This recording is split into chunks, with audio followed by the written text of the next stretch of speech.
opportunity, and I hope everybody's having a great summer so far.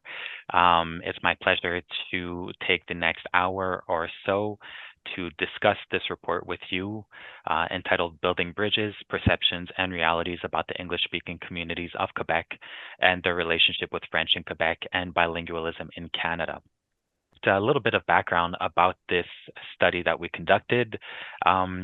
Really, it stemmed from an idea a couple of years ago, and really at our office, the Office of the Commissioner of Official Languages, we noticed that there was growing public debate about the English-speaking communities of Quebec, about their place in Quebec, and also their interest in the French language and French culture. So that led us to conduct this study, which was conducted over 2023 and the early part of 2024. And finally, this study was published in the spring of 2024, so about a year ago. This study was conducted by Dr. Robert Talbot, the Manager of Research at the Office of the Commissioner of Official Languages, as well as by his team at OCOL. I'll also mention that this study is published online on the Office of the Commissioner of Official Languages website, and so it can be accessed there at any time. So without further ado, I'd like to first speak to you a little bit about the Commissioner of Official Languages, just a brief overview of his mandate and his areas of activity.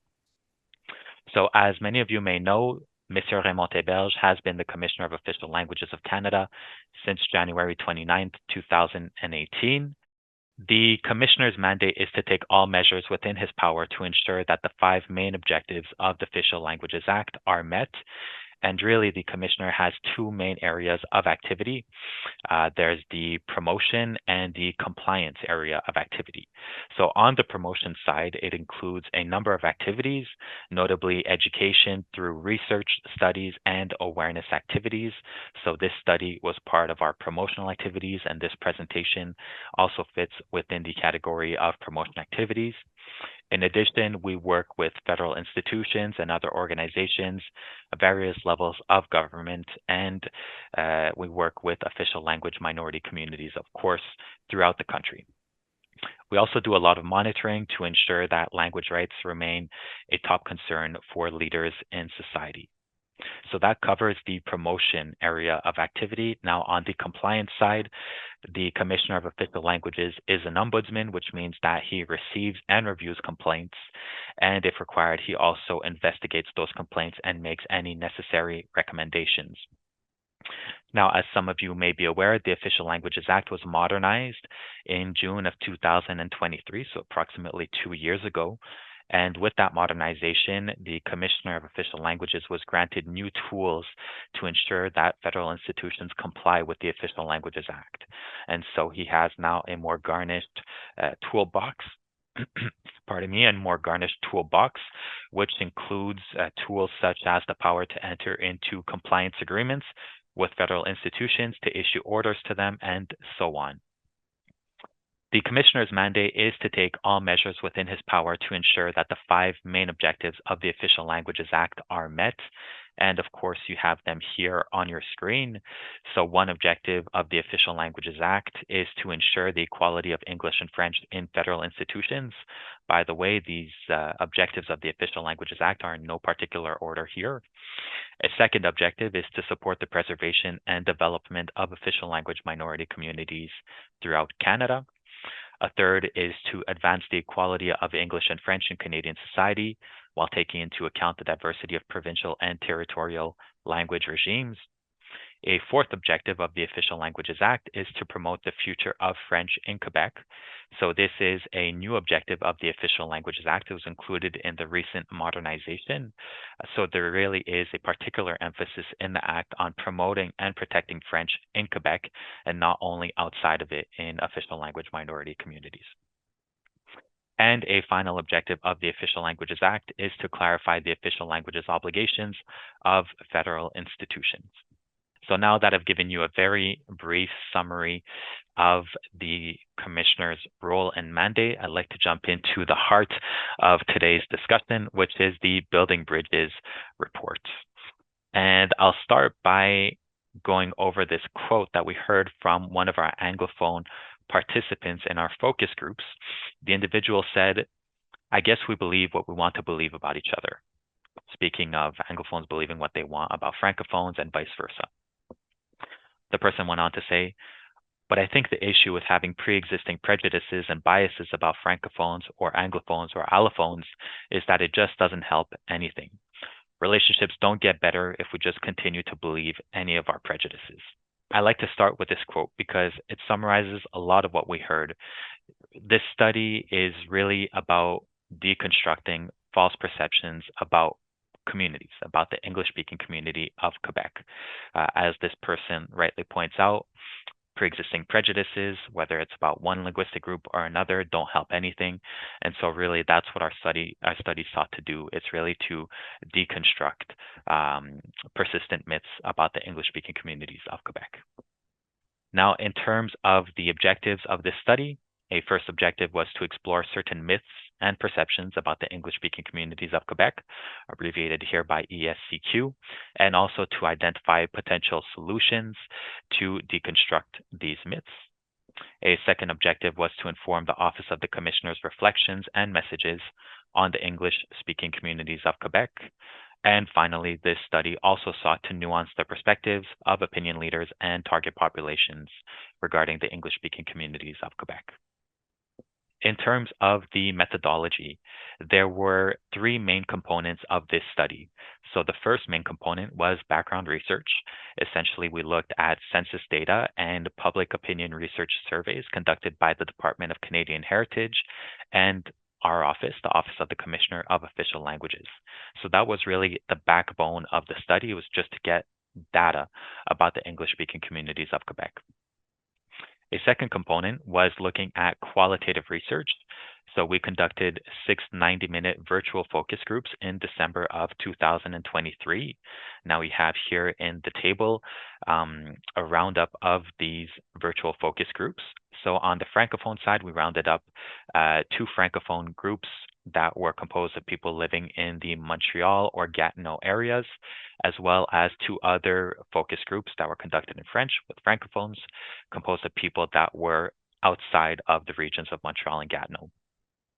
For Anglophones, we had 1 focus group composed of people in Montreal and Gatineau, and a different focus group of Anglophones composed of people from outside of Montreal and Gatineau, for a total of 40 participants that participated in these focus groups.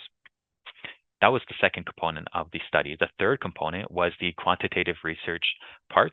So this was essentially a telephone survey of Quebecers that was held in January of 2024. As you can see, a total of 1,005 people were surveyed. And here we see that 885 Francophones were surveyed, whereas 120 Anglophones were surveyed. These are all Quebecers, by the way, people living in Quebec. And one of the reasons why there were so many more Francophones and Anglophone surveys was because, well, naturally in Quebec, there are more Francophones than Anglophones.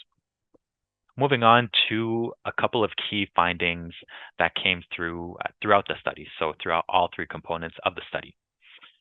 A first finding was that myths and misperceptions about the English-speaking communities of Quebec persist among Quebecers, but the situation can be improved.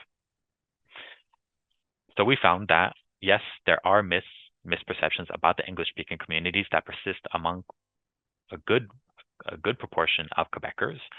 However, the positive thing to retain is that there are solutions or there are measures that we can put in place to help deconstruct some of these false perceptions we have about each other. And we'll get around to that towards the end of the presentation. These measures that we could put in place to help improve common understanding between Francophones and Anglophones in Quebec received large support from both Francophones and Anglophones.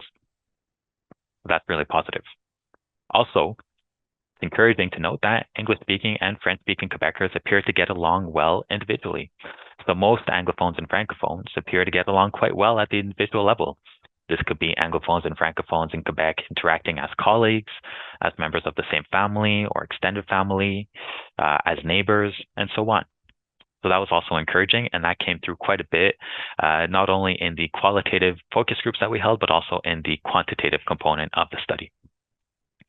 And finally, coming back to public understanding and how it could be improved, there are a number of different measures.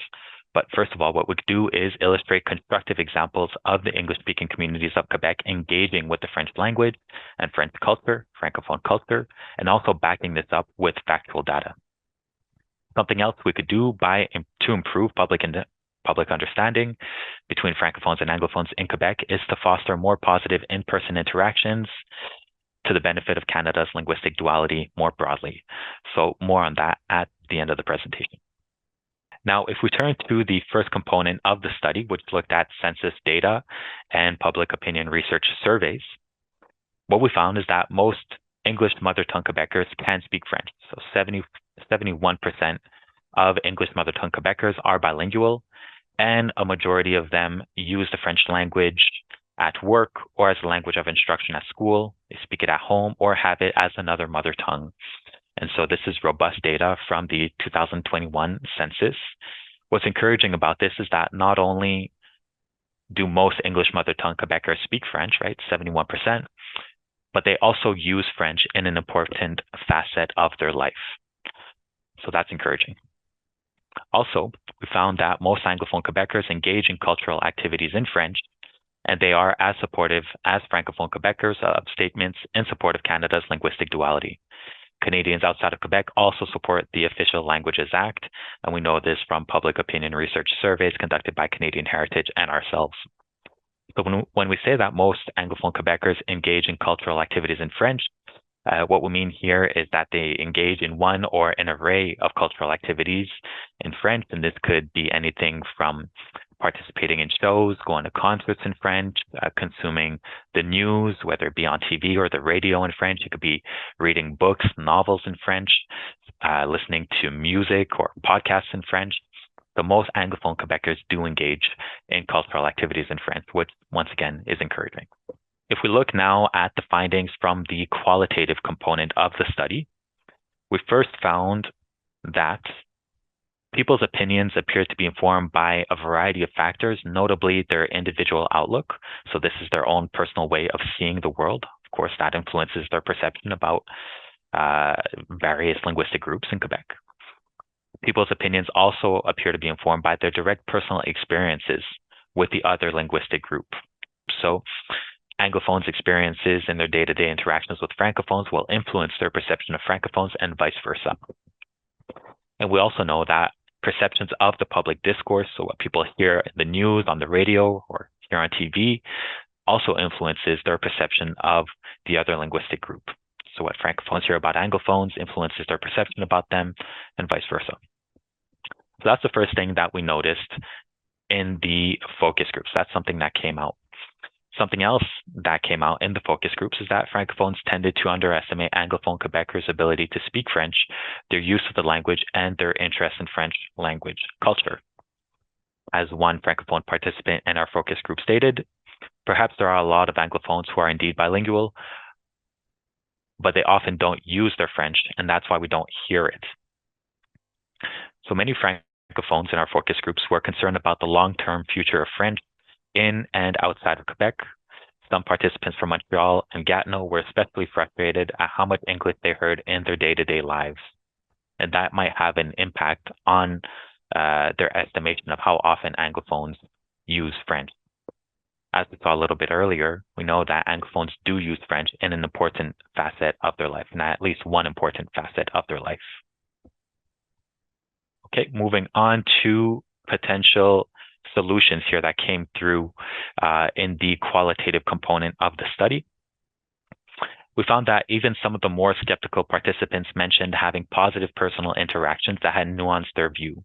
So this is really important. This means that when Francophones had positive interactions with Anglophones, it nuanced their view about Anglophones, right? And vice versa as well. So those in-person interactions between Francophones and Anglophones in Quebec tend to have, for the most part, a positive impact on both linguistic groups' perception of one another. In addition, statistics on Anglophones' interest in the French language and English-speaking Quebecers' voices in the public sphere can help to overcome misconceptions about the English-speaking community. And English-speaking Quebecers can also be bridge builders when it comes to informing Anglophones elsewhere in Canada about Quebec and bilingualism. And I'll circle back to this notion of English-speaking Quebecers being bridge builders towards the end of the study. But really, the key idea here is that the English-speaking communities of Quebec understand bilingualism very well. Most of them live it on a daily, if not weekly basis, meaning that part of their life is in English and other parts of their life are in French. And it's in that way that they're really well placed, well positioned to explain to English-speaking Canada outside of Quebec the importance of bilingualism of the French language and Francophone culture, and really the importance of our country having two official languages, how that's a strength, that's something that's positive. Once again, I'll circle back at the end of the study to this point because we do have a quantitative component that relates to this.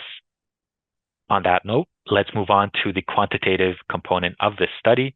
We see here the proportion of each group, each linguistic group, Francophones and Anglophones, that interacted daily or weekly with the other. So 51% of Francophones interact either daily or weekly with Anglophones, and 76% of Anglophones interact either daily or weekly with Francophones. Now, this is perhaps normal, given that there are more Francophones than Anglophones in Quebec. So, of course, it's normal to see that there may be less Francophones that interact with Anglophones than vice versa. So nothing really surprising here. However, this is the slide that I think is really, really encouraging as well. It's that the proportion of each group that says that these interactions with the other are positive. So we just saw that most, or at least half of Francophones and most Anglophones interact either daily or weekly with the other linguistic group. And a large proportion of those people say that their interactions with the other linguistic group are positive. So 89% of Francophones say that their interactions with Anglophones are positive, and 81% of Anglophones say that their interactions with Francophones are positive. So once again, this is a large majority, and I think that this just reinforces the fact that on the individual level, Francophones and Anglophones in Quebec get along quite well. So that's really one of the takeaways of this study, because we saw it in the qualitative component. We're also seeing it here. We have here the proportion of each linguistic group that says most English mother tongue Quebecers can speak French. So here, 29% of Francophones agreed with this statement, whereas 58% of Anglophones agreed with this statement. Now, as I mentioned a little bit earlier, it's 71% of English mother tongue Quebecers that are bilingual.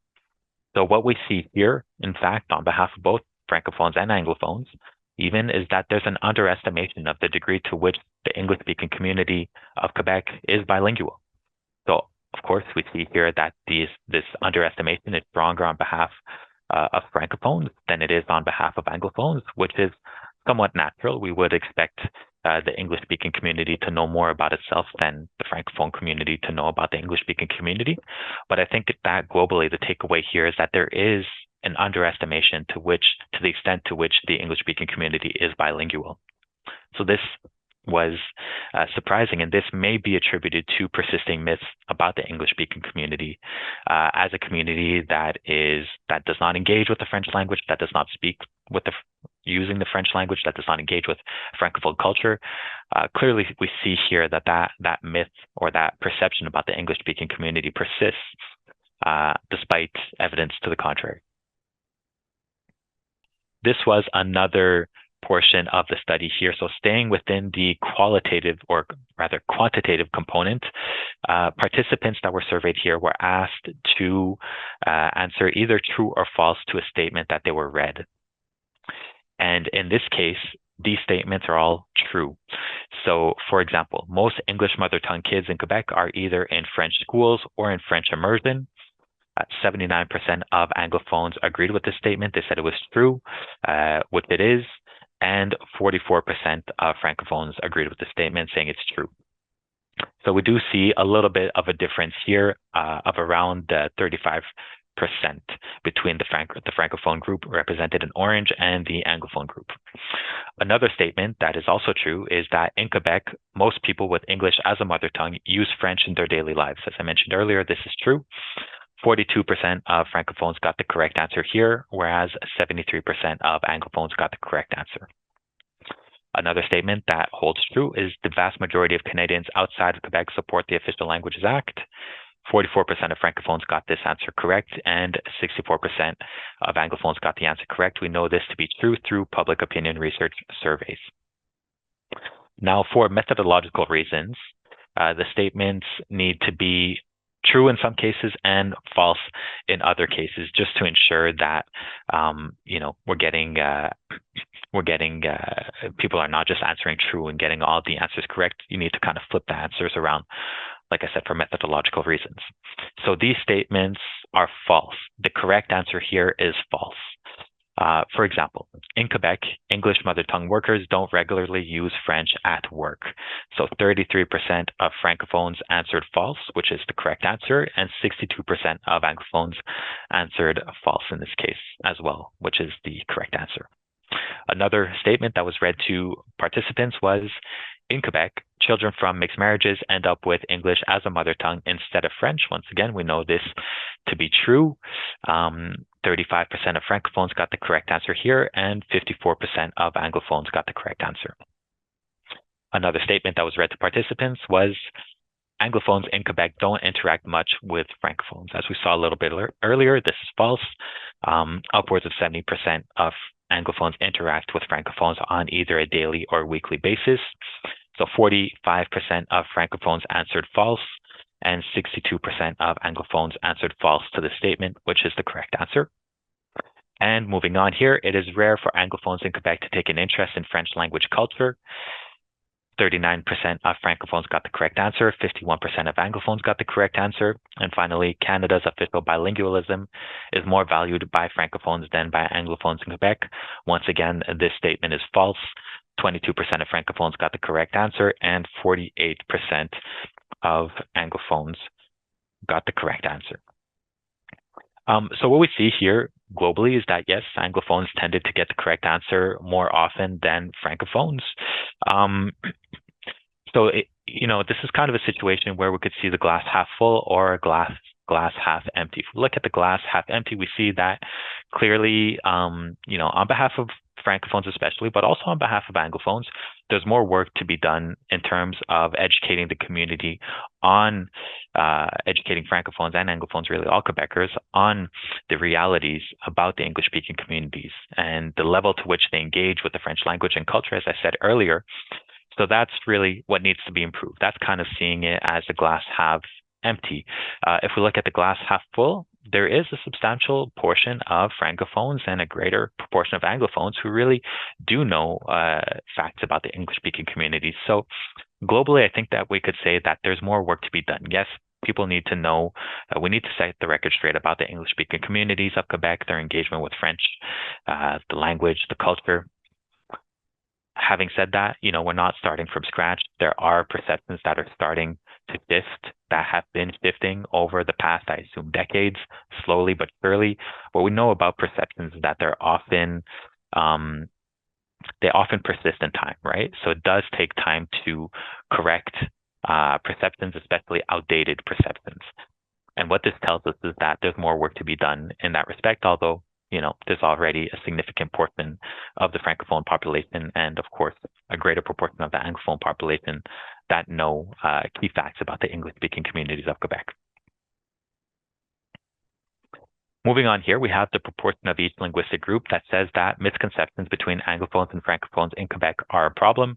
So 61% of Francophones thought this to be the case, and 67% of Anglophones think this to be the case as well. So clearly, misconceptions between Anglophones and Francophones in Quebec are a problem for the majority of people. I guess the next logical question is, what do we do to remedy this? How could we improve the situation? And so we have a couple of measures here that we proposed to Francophone and Anglophone participants in terms of things that could be done to help improve relations between Anglophones and Francophones, which I can mention are already quite positive in the majority of cases. But how could they be even better? Well, one measure that was put forward that received quite a bit of support from Anglophones and Francophones was to have more positive interactions via social activities, whether it be youth exchanges, clubs, partaking in making music together, playing sports together, etc. 89% of Francophones supported this, and 83% of Anglophones agreed that this measure could help improve relations between people of both linguistic groups in Quebec. So that actually received quite widespread support. Another measure that was presented to participants was to see Anglophones showing a greater interest in Francophone culture and being more present in Francophone media. So 82% of Francophones and 75% of Anglophones agreed that this measure could help improve relations between people of both linguistic groups beyond even more, I should say, than how positive they already are. Another measure that was put forward was publicizing more personal stories of Anglophones who embrace and speak French. 81% of Francophones and 76% of Anglophones, once again, thought that this would go a long way towards improving relationships between people of both linguistic groups in Quebec. And finally, publicizing more statistics showing that many Anglophones actually can and do speak French. So in this case, 78% of Francophones and 83% of Anglophones agreed that this would help improve relations. So we have here a number of different measures that people think globally will help further improve relationships between Anglophones and Francophones in Quebec. So, there are a number of different ways that we could tackle this issue of misconceptions or misperceptions about the English-speaking communities of Quebec. And circling back here to this notion of bridge builders, Anglophones or the English-speaking communities as bridge builders. So we have here the proportion of each linguistic group that agrees that Quebec Anglophones can be a bridge between Francophones from Quebec and Anglophones from elsewhere in Canada. 71% of Francophones agreed with this and 77% of Anglophones agreed with this. So once again, this refers back to the notion of English-speaking Quebecers somewhat as ambassadors of the French language, of French culture, and of bilingualism in Canada, represented as ambassadors to the rest of English-speaking Canada outside of Quebec, of course, to really present a positive view of the French language, of Francophone culture, and really that's what makes Canada Canada. It's a key part of our identity. I think we've seen that especially in the past couple of months, this national unity, this national identity that's coming around. And one of the key pillars of that national unity and identity is really the fact that we have two official languages, which really sets us apart from other countries. So it's nice to know that both Francophones and Anglophones agree with this notion of Anglophones in Quebec being a bridge builder between Quebec and the rest of Canada. And that's part of the reason why we named this study Building Bridges.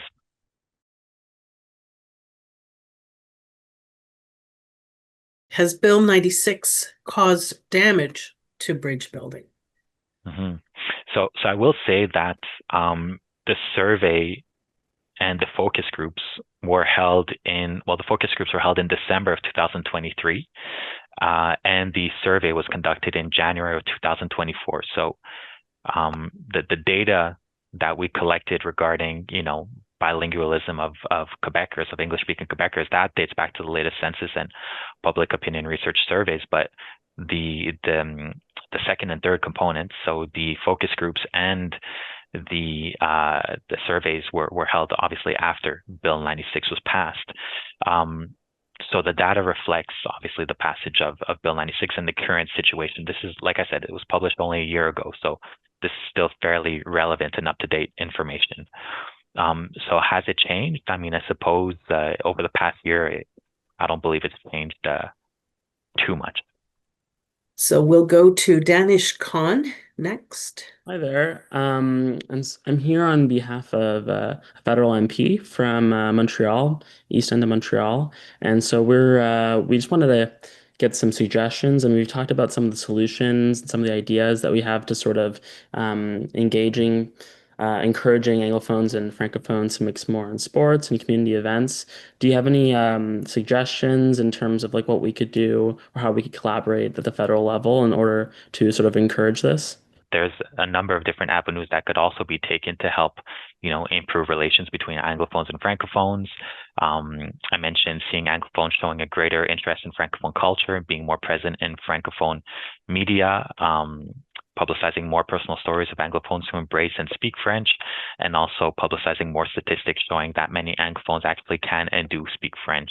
So, I mean, there's a number of ways to go about it, but I think your initial suggestion of, fostering more opportunities for those in-person interactions is really a great way and received probably the most support from both francophones and anglophones. So that seems to be one of the most promising avenues. Now, in terms of how to do that concretely, I'm sure there's a number of different ways, a number of different initiatives that could be developed, and it might require a little bit of creativity, but that I think that's totally possible. They could be done at the federal level, at the provincial level, even at the municipal level. So there's many ways to go about it. There is a study that was recently published by QSCRAN that we'll be sharing in September, which did poll seniors based on age, well, English-speaking Quebecers based on age, and the results of that study were that 71% of seniors from the English-speaking community of Quebec are not bilingual.